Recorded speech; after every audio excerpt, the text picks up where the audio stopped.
Hi, it's me again with CorelDraw tips and tricks. I was just playing around with this rotating off center. I'm not going to go over this one. I'm just going to go over real quick how I made it. Left click, right click, bit effects and contour twice, because I'm going to do another type style. And then if you take the Smart Fill tool, and I'm going to use black, and I'm going to move these over. I'm double clicking or triple clicking. Now we're going to take this one and use the interactive fill tool, just like I've done on a couple of videos lately.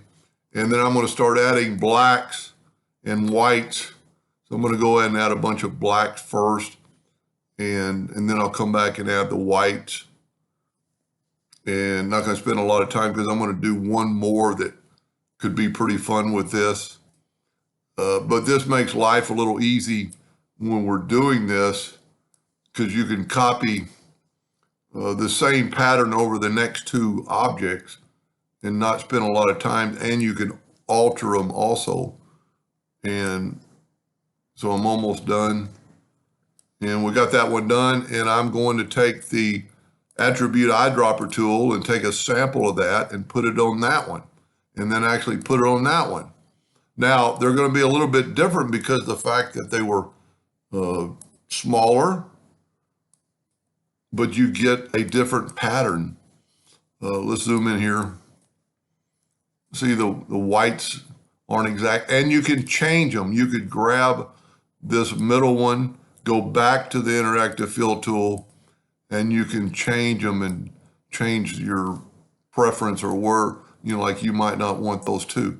But anyway, I started thinking about that's pretty cool, and it did come out pretty cool.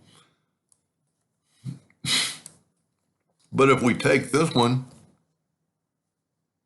and actually you could separate them, but it's just as easy to take the Smart Fill tool and make three different lines, and then take these and left click, right click, preferably something other than a hairline. Excuse me. And then we're going to go to effects and contour, but we're going to contour to the center 0.001. But I actually want to do it in a white or a light gray. So you get that effect. It's a 3D, it's called one of my mentors called it a poor man's 3D. So we're going to do the same thing on all of them. And I really think this would really look good in a 3D engraving. I'm going to go ahead and group them together. And then whenever you're doing there's a lot going on. So when you rotate this guy with the Control D, it might slow down your computer. That looks pretty good. I might even take that out of the shop and try to run it. So we're going to not make a duplicate at this time. We're going to just put it in the center. I'm not in the center. I wish I would have started when I started this series with lines instead of my indexing lines.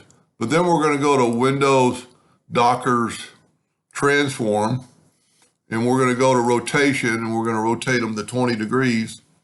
And we've already got one, so we only need 17. And in just a few seconds, it's done that.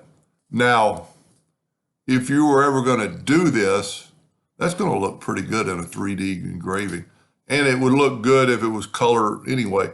You would never want to start out with something that large and to try to test it. So I would make it smaller and, even smaller still, and run you a test.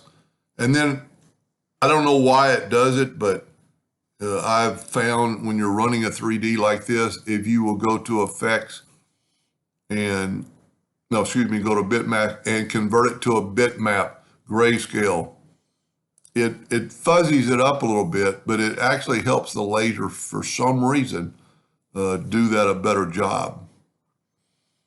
Anyway, I hope that helped just a little bit, and thank you for watching. That would look good using different colors. Anyway, I hope that helped. Thank you for watching.